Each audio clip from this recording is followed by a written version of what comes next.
Baiklah teman-teman, rekan-rekan mahasiswa yang cerdas dan berbudi, pada kesempatan ini sampai pada materi pokok kita, bagaimana supaya mahasiswa bisa membuat sebuah dokumen analisis kebijakan. Jadi dalam dokumen analisis kebijakan itu ada beberapa dokumen yang bisa kita hasilkan ya di dalam dokumen analisis kebijakan tersebut. Yang pertama itu yang disebut dengan policy brief ya. Berikutnya adalah policy paper, kemudian policy memo, dan yang terakhir adalah policy poster. Jadi keempat model ini ya tentu ada karakteristik dan langkah-langkah yang harus ditempuh rekan-rekan mahasiswa dan teman-teman pembelajar yang berkeinginan keras atau memiliki minat untuk dapat memberikan analisis terhadap kebijakan dan bisa memberikan rekomendasi-rekomendasi kebijakan-kebijakan pada policy maker maupun pada implementer kebijakan publik ya. Jadi sekiranya pengetahuan ini tentu tidak banyak bisa memberi pencerahan atau analogi-analogi yang dapat mengantarkan teman-teman untuk bisa mengerjakan sebuah produk analisis ya. Tentu harus disertai dengan latihan-latihan, kemudian banyak membaca literatur-literatur dan hasil-hasil atau draft-draft analisis kebijakan yang sudah dilakukan oleh rekan-rekan terdahulu atau para ahli yang sudah banyak memberikan kontribusi terhadap perbaikan dan penyempurnaan kebijakan-kebijakan publik, baik itu di ranah pemerintahan daerah ya ataupun di organisasi-organisasi swasta lainnya. Nah, perlu saya sampaikan bahwa rekomendasi kebijakan ini tidak hanya berguna untuk kita sendiri sebagai analis ya, yaitu untuk meningkatkan kemampuan kita di dalam memahami seluk-beluk persoalan yang perlu penanganan kebijakan publik, kemudian pemahaman terhadap bagaimana kebijakan publik itu bisa dilaksanakan secara efektif dan efisien pada suatu tempat tertentu ya, di waktu yang tepat, kemudian pada kelompok sasaran yang tepat. Nah, ini juga nanti sangat berguna bagi para implementer ataupun policy maker, bagaimana mereka bisa meningkatkan kualitas kerja mereka dalam menghasilkan output kebijakan yang dapat memberikan dampak positif terhadap berbagai persoalan yang dihadapi oleh masyarakat, menjadikan solusi yang terbaik terhadap berbagai persoalan yang dimiliki oleh organisasi-organisasi pemerintah maupun swasta. Berikutnya juga, hasil analisis yang dilakukan oleh para ahli ini akan menambah khasanah perbaikan ranah teori maupun kajian-kajian yang dilakukan secara akademik yang berguna untuk meningkatkan kualitas pembelajaran baik oleh organisasi atau lembaga institusi di mana ahli itu berada maupun bagi para ahli maupun para pembelajar lainnya di institusi lain yang sempat memperhatikan dan membaca hasil analisis kita dan memberikan kontribusi terhadap perbaikan-perbaikan terhadap analisis yang mereka lakukan. Dari keempat dokumen analisis ini ya, jadi ada beberapa hal yang dimuat di dalam dokumen analisis kebijakan itu. Yang pertama adalah memuat rekomendasi kebijakan. Jadi sesederhana pun bentuk dokumennya, apakah itu policy brief, apakah policy paper, ataupun nanti berkaitan dengan yang paling sederhana adalah poster ya, itu harus memuat yang pertama adalah rekomendasi kebijakan. Jadi apa yang dianalisis itu kita menemukan daya kritisasi, apa yang kurang, apa yang perlu diperbaiki, atau apa yang membuat kebijakan-kebijakan itu diberlakukan menjadi lebih sempurna atau lebih cepat dalam mencapai sasarannya. Kemudian apa yang direkomendasikan itu bahasanya yang digunakan adalah bahasa yang sangat sederhana, yang mudah dipahami oleh orang-orang yang membaca terhadap hasil analisis tersebut, meskipun dengan pengetahuan yang paling dasar.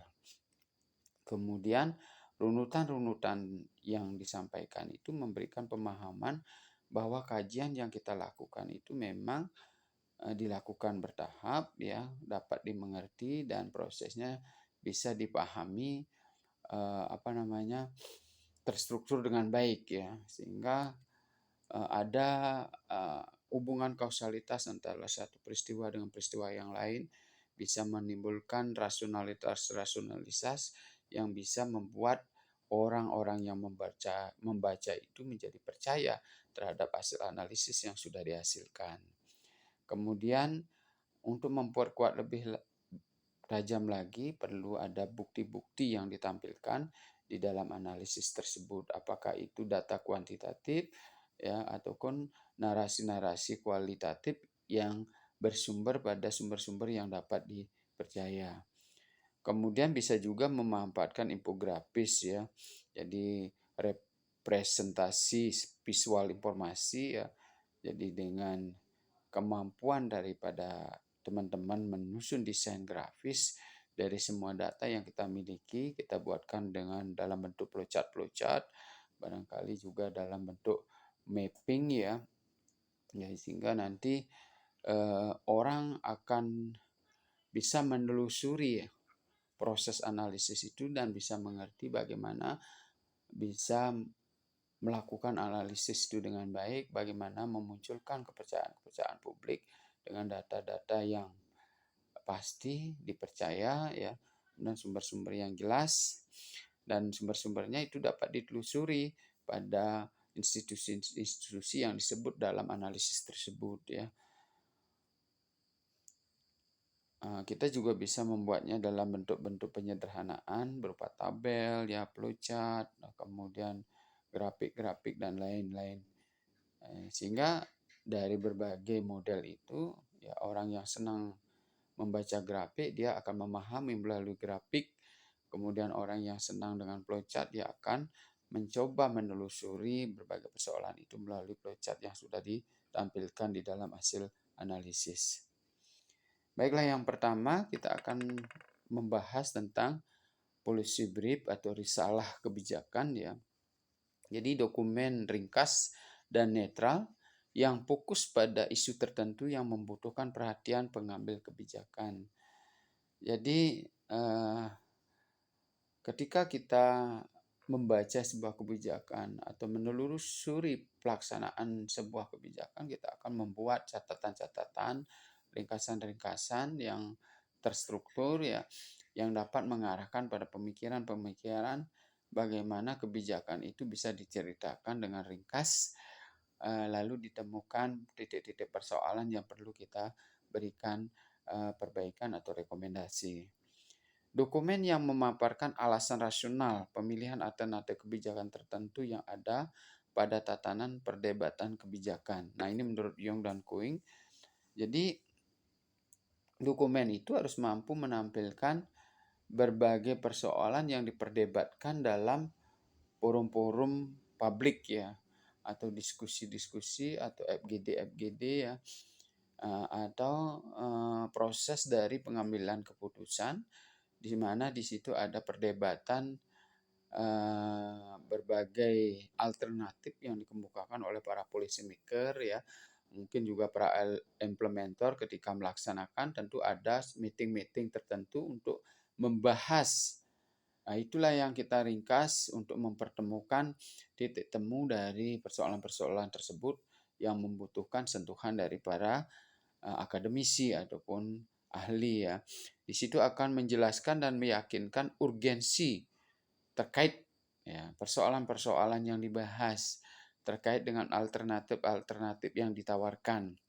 Kemudian juga dokumen itu menyajikan rekomendasi-rekomendasi penyelesaian sebuah persoalan, bahkan sampai generalisasi untuk menawarkan sebuah keputusan yang harus diperbaiki dalam bentuk rekomendasi kebijakan.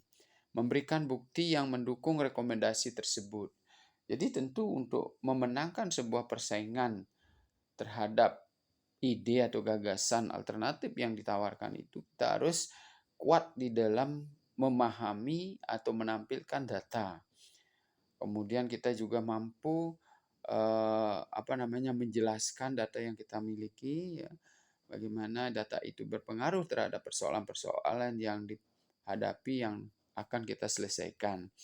Policy brief dapat segera dibuat pada saat dibutuhkan, tidak menunggu hasil riset kebijakan selesai dan disampaikan pada saat yang tepat. Jadi ketika kita sudah melakukan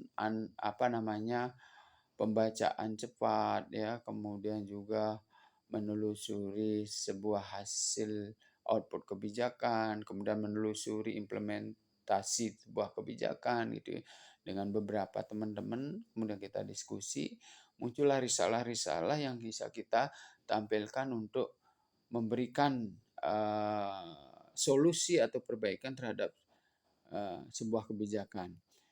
Jadi policy brief ini bisa diminta oleh organisasi tertentu atau organisasi pemerintah atau instansi-instansi pemerintah. Bisa juga dengan kesadaran sendiri kita sebagai pengamat kebijakan publik melakukan semacam pantauan, ya, kemudian semacam verifikasi, evaluasi terhadap kebijakan demi kepentingan masyarakat banyak. Ketika misalnya kita melihat ada sebuah kebijakan dilaksanakan, terus ada penolakan-penolakan yang serius dari beberapa kelompok masyarakat, kemudian juga kita sebagai akademisi melihat bahwa kebijakan yang dilaksanakan mungkin tidak berpengaruh signifikan terhadap perbaikan kesejahteraan masyarakat, sehingga kita sebagai akademisi tertantang untuk kenapa sih kebijakan ini kok tidak berujung pada peningkatan kualitas masyarakat atau peningkatan kesejahteraan masyarakat, malah sebaliknya setelah ada kebijakan ini masyarakat seperti biasa saja, ya, yang miskin makin banyak, ya, kemudian yang kalau misalnya kebijakan transportasi jalannya makin krudit, ya, pungutan-pungutan liar makin banyak, kemudian sana sini terjadi kemacetan dan seterusnya.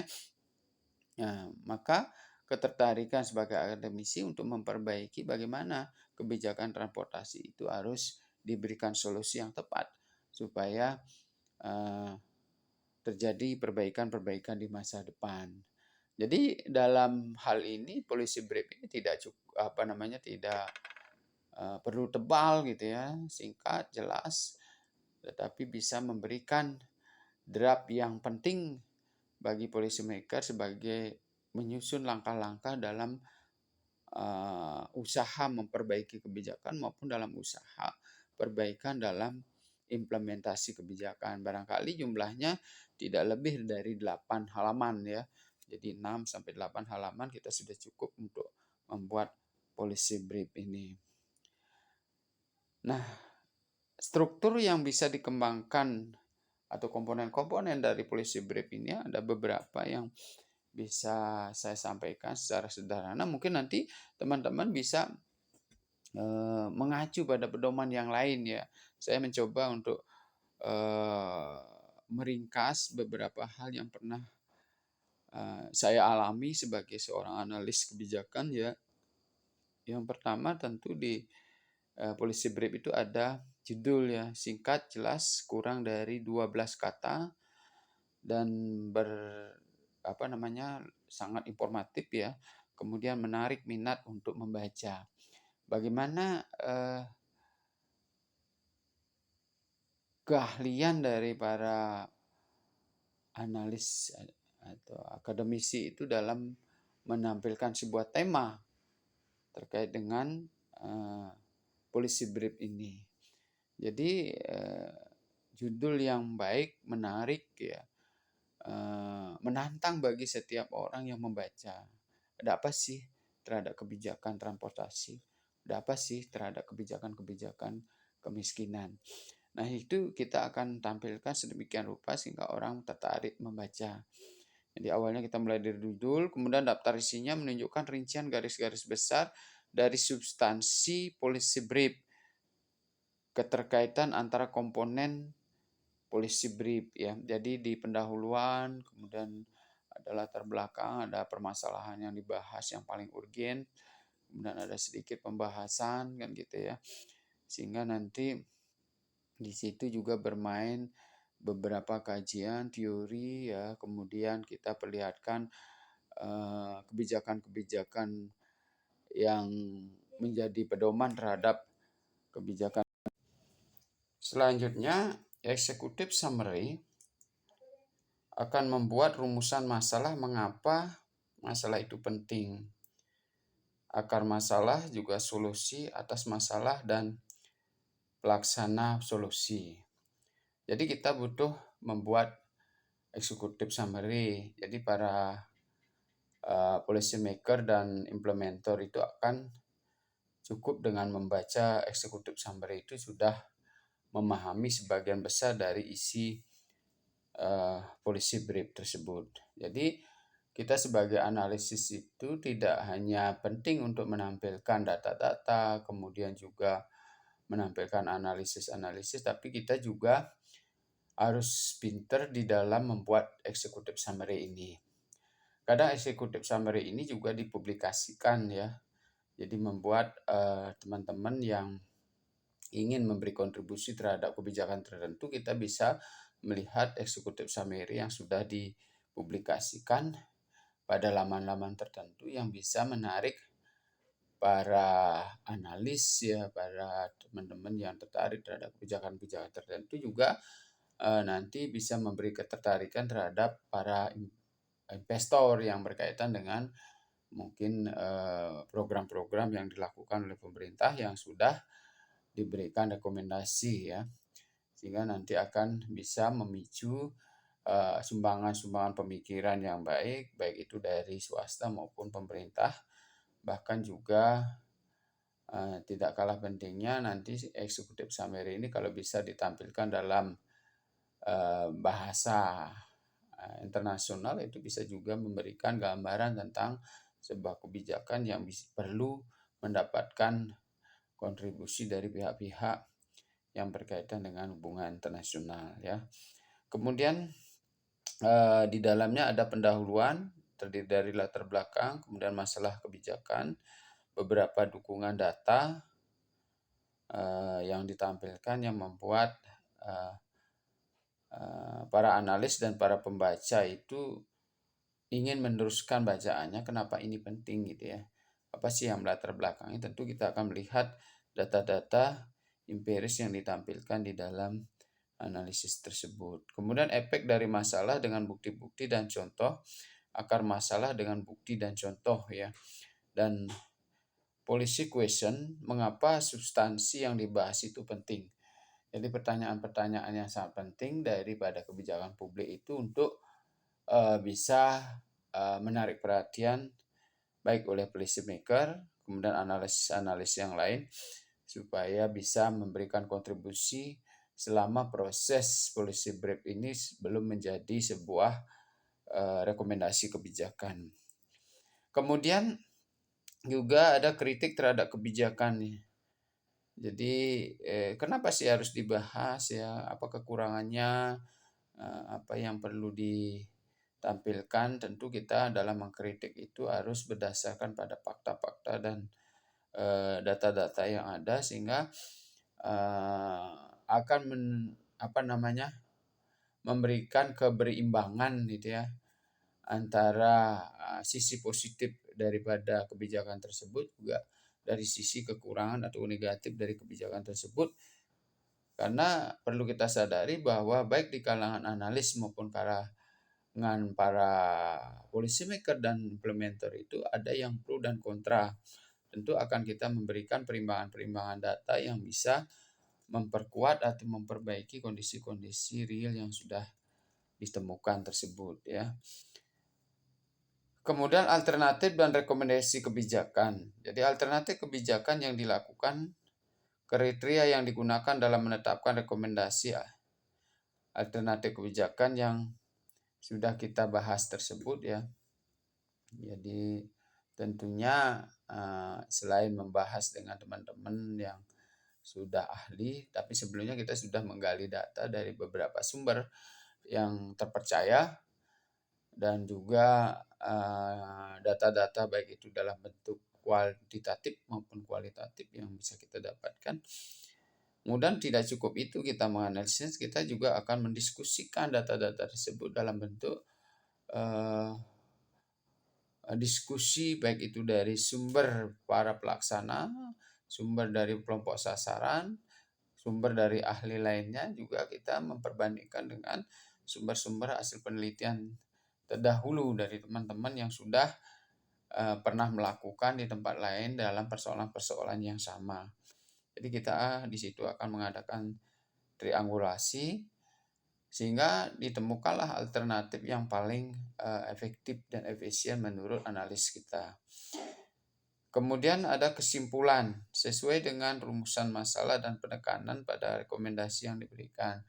Jadi kesimpulan di sini tentu kita berdasarkan data yang sudah kita diskusikan sebelumnya. Tertariklah sebuah kesimpulan yang bisa kita garis bawahi untuk bisa menjadikan semacam generalisasi dari sebuah hasil temuan untuk menjadi rekomendasi sebuah kebijakan. Kemudian di paling terakhir juga ada appendix, lampiran jika ada terkait dengan data-data pendukung ya. Kemudian juga melibatkan beberapa kepustakaan yang ada. Nah, ada beberapa keuntungan dari policy brief ini. Yang pertama adalah ringkas, sederhana, tampil menarik ya, perlu tampil menarik, banyak gambar sehingga tidak perlu berpikir banyak. Ada visualisasi yang mudah dimengerti ya. Kemudian ada tampilan-tampilan gambar yang membuktikan bahwa dampak dari sebuah kebijakan seperti itu ya. Mungkin juga kita bisa kalau misalnya masih dalam bentuk kebijakan yang belum dilaksanakan, kita bisa juga menganalisisnya yang kemungkinan kedepannya akan memberikan dampak tertentu ya. Mungkin kita dari hasil penelusuran kepustakaan, dari hasil penelusuran pengalaman-pengalaman yang dihadapi oleh orang-orang yang kita wawancarai, data-data yang membuktikan bahwa kebijakan-kebijakan itu di tempat lain sudah pernah dilaksanakan. Dampaknya seperti ini ya, kita bisa memperlihatkan fakta-fakta yang sudah dimunculkan akibat dari sebuah kebijakan yang sama. Bisa segera dibuat tanpa menunggu hasil riset dan dapat disampaikan tepat waktu. Jadi ini mungkin hanya membutuhkan waktu singkat, survei-survei ya, dan diskusi-diskusi, kemudian telaah terhadap beberapa kebijakan yang kita miliki sebagai semacam risalah sebuah kebijakan ya. Kemudian dirancang secara spesifik untuk memenuhi kebutuhan informasi pada policy maker, orientasi pada pengguna yang sangat kuat. Jadi tentu misalnya kalau dalam kebijakan kemiskinan, kita tidak akan membahas secara umum dari keseluruhan penyebab-penyebab kemiskinan ya, tapi kita akan fokus pada poin-poin tertentu ya. Misalnya kemiskinan itu disebabkan oleh rendahnya pendidikan ya. Kita akan fokus pada posisi rendahnya pendidikan masyarakat. Misalnya kalau kita mendapatkan di bagian kesehatan masyarakat, kita akan fokus di situ ya. Kemudian dari sisi pendapatan per kapita masyarakat kita akan fokus di situ. Sehingga kita memiliki tujuan khusus, waktunya singkat ya. Kemudian juga memperbaiki tidak pada keseluruhan kebijakan tersebut, tapi pada poin-poin tertentu yang kira-kira paling urgen berdampak terhadap penyelesaian persoalan dalam kebijakan tersebut. Bisa menggambarkan logika kebijakan secara mudah. Jadi masalahnya bisa terurai secara baik ya, bisa membuka pemikiran baik policy maker maupun implementer bahkan kelompok sasaran untuk memunculkan partisipasi secara sempurna daripada kelompok sasaran tersebut. Kemudian bisa memverifikasi sebab munculnya masalah ya. Kemudian juga bisa menampilkan pilihan-pilihan alternatif yang bisa diambil oleh policy maker atau implementer dalam menyelesaikan masalah-masalah yang dihadapi tersebut. Nah, sehingga pada akhirnya nanti policy briefing ini memiliki ciri-ciri tertentu ya dari penjelasan-penjelasan yang saya sampaikan. Jadi kita akan mendapatkan karakteristik dari policy brief ini. Yang pertama fokus ya. Jadi seluruh aspek dalam policy brief harus fokus pada pencapaian tujuan untuk memuaskan target audiens. Jadi sasarannya jelas ya, pokok permasalahannya jelas, kita batasi ya tidak meluas sehingga kita memiliki fokus dan bisa menyelesaikan tepat waktu, tidak menghabiskan energi cukup banyak. Cukup memberikan kepuasan pada sektor-sektor mana yang dipentingkan oleh mereka untuk diperbaiki. Kemudian profesional, not akademik ya. Jadi audien policy brief ini lebih berkepentingan terhadap perspektif penulis tentang masalah dan solusi yang berbasis pada bukti-bukti baru daripada terhadap prosedur ilmiah yang diterapkan dalam proses pengumpulan data. Jadi tentu akan berbeda dengan karya-karya tulis ilmiah yang ditampilkan di perguruan tinggi sebagai kewajiban mahasiswa untuk menyelesaikan pendidikan. Tentu di situ akan banyak mengemukakan teori-teori ya, kemudian perdebatan teori ya, kemudian juga mencari gap-gap antara teori lama dengan teori baru, kebijakan lama dengan kebijakan baru ya kan. Kita akan menampilkan banyak hal-hal yang demikian. Tetapi di dalam policy brief ini kita lebih fokus pada praktis kebijakan tertentu, mencari solusi-solusi terhadap kebijakan tertentu yang tersumbat ya, sehingga kita tidak lagi banyak menampilkan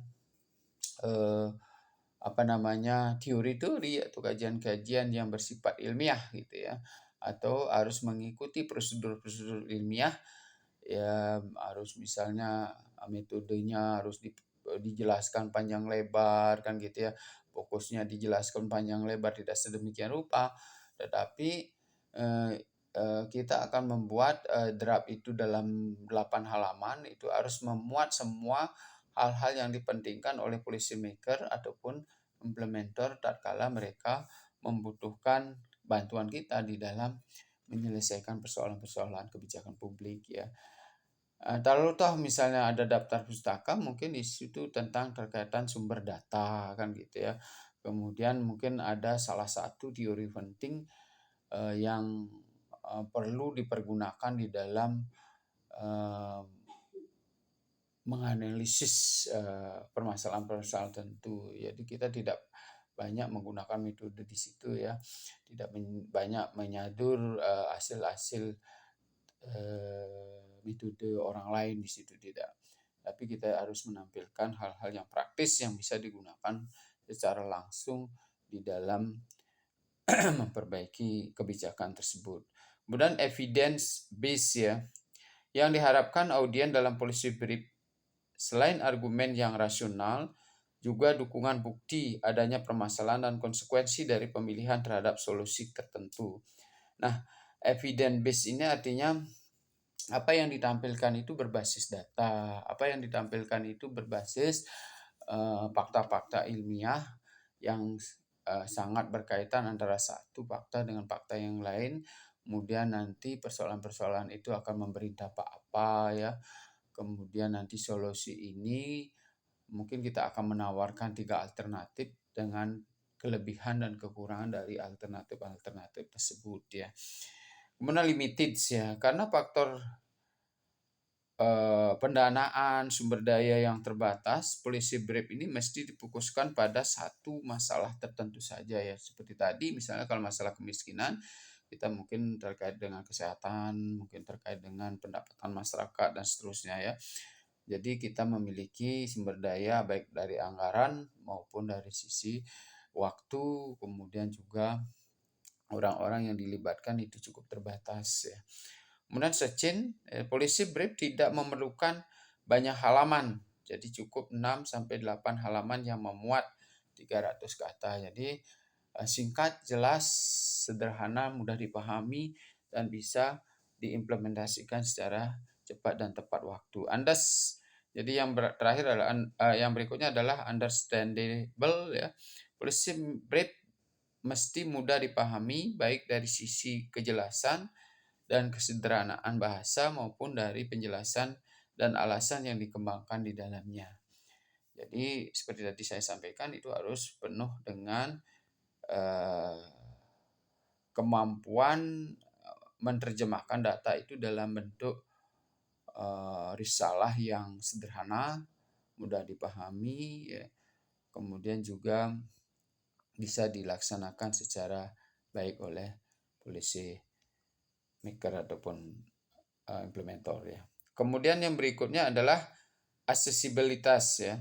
Jadi dokumen policy brief mesti mudah digunakan oleh target audiens. Jadi aksesibel ya, mudah diterapkan.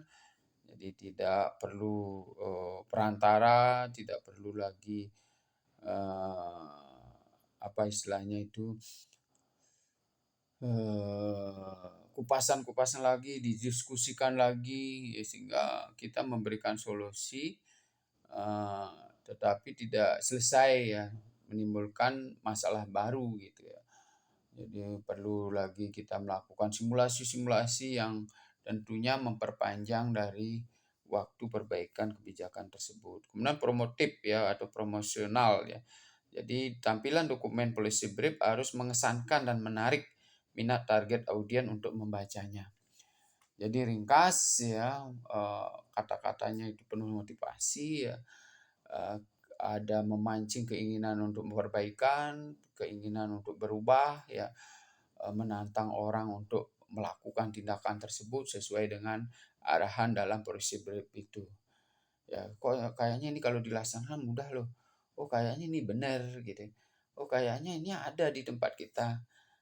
Dan ternyata kita keliru di situ. Benar kita harus diperbaiki di sini dan seterusnya. Mereka merasa yakin dari hasil analisis kita itu memang mereka merasa kurang untuk melaksanakan. Nah, kemudian keyakinan itulah akan merubah bagaimana menyempurnakan apakah dalam perbaikan dari tataran policy maker maupun dalam tataran pelaksanaan ya. Kemudian praktis dan visible ya. Nah, kemudian bahwa argumen yang dikembangkan dalam policy brief harus didasarkan pada hal-hal yang benar terjadi. Selain itu, rekomendasi yang ditawarkan juga mudah diterapkan oleh target group. Jadi seperti tadi saya sampaikan bahwa mereka merasa policy brief yang ditampilkan itu disajikan itu memang semuanya itu ada di sekitar mereka gitu ya. Jadi merasa tidak jauh dari teknologi mereka, mereka merasa mudah untuk melakukannya ya. Dan mungkin sentuhan kita itu akan mengingatkan mereka, merasa diingatkan bahwa mereka sebenarnya sudah punya teknik-teknik untuk mengimplementasikan ya, kemudian juga ide-ide dan gagasan yang sama dan mirip mungkin dengan gagasan yang kita tawarkan, sehingga mereka sangat mudah dan menarik untuk berkecimpung langsung untuk memperbaiki kondisi kebijakan yang ada. Nah, demikianlah penjelasan saya terkait policy briefing. Jadi salah satu dokumen yang akan dihasilkan di dalam analisis kebijakan. Mudah-mudahan teman-teman nanti bisa mendownload contoh-contoh policy brief ini cukup banyak ya untuk belajar bagaimana kita bisa membuat dokumen-dokumen dalam bentuk policy brief ya. Jadi kita lebih banyak membaca literasi-literasi yang berkaitan dengan kebijakan publik ya, apa-apa saja yang perlu dipahami ya, tentang target group misalnya apa saja yang perlu dipahami, apa yang diperlukan kontribusi dari target group ya, kemudian dari policy maker apa saja yang harus mereka miliki ya, tujuan-tujuan apa yang harus mereka capai dan seterusnya, sehingga semakin banyaknya pengetahuan yang saudara miliki tentang kebijakan publik, baik itu dari analisis, dari policy making ya, kemudian dari implementasi kebijakan, maka kita semakin baik di dalam melakukan analisis kebijakan. Nah, demikianlah penjelasan pada kesempatan ini. Mudah-mudahan nanti bisa memunculkan diskusi yang sangat penting untuk memperbaiki kualitas kemampuan daripada para pemikir, para analis, ya, para evaluator tentang kebijakan publik. Terima kasih.